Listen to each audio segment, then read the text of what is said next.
ក៏គ្នាទិញតែស្រ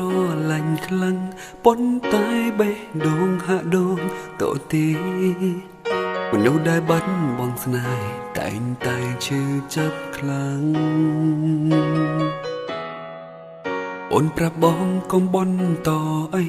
ឈុំគិតថាស្រីជាមនុស្សសំខាន់បងផ្លេចចោលឲ្យបានក្តីស្នេហ៍បងនឹងអូនមិនដឹងបងឈឺចាំព្រោះបេងដូងនៅដិតដាម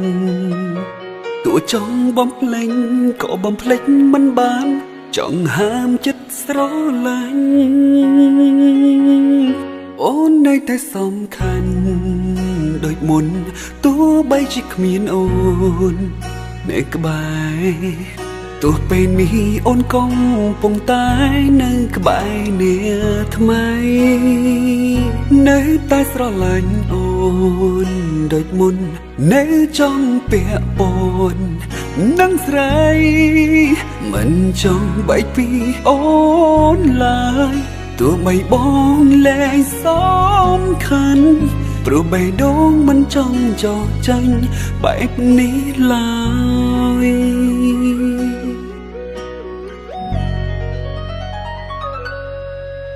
ដឹងអូនល្អអូនមានជំរឿគេក៏ល្អលើសសំខាន់ជាងបងបេះដូងឈឺគ្រប់គ្រាន់ទោះបងមិនតូនស្លាប់បែកពីអូនទាំងមិនអស់ចិត្ត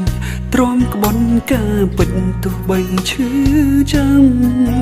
ព្រោះមិនចង់បំភ្លេចមនុស្សបងធ្លាប់ស្រឡាញ់អូនមិនដឹងបងឈឺចាំព្រោះបេះដូងនៅដិតដាមទោះចង់បំភ្លេច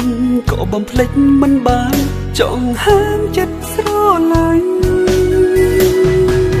អូននៅតែសំខាន់ដូចមុនទោះបីជាគ្មានអូននៅក្បែរទោះពេលនេះអូនកំពុងតែនៅក្បែរនាថ្មី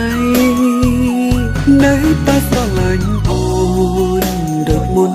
នៅចង់ពាក់ព័ន្ធនឹងស្រីមិនចង់បែកពីអូនឡើយទោះបីបងលែងសំខាន់ព្រោះបេះដូងមិនចង់ចោះចាញ់បែបនេះឡើយ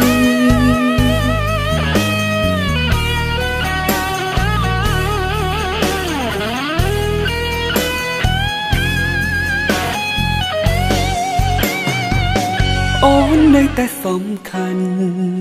ដូចមុនទោះបីជាគ្មានអូននៅក្បែរទោះពេលនេះអូនកំពុងតែនៅក្បែរអ្នកថ្មីនៅតែស្រឡាញ់អូនដូចមុននៅចង់ពាក់ព័ន្ធនឹងស្រីមិនចង់បែកពីអូនឡើយបីបងលែងសំខាន់ព្រោះបេះដូងមិនចង់ចោលចាញ់បែបនេះឡើយ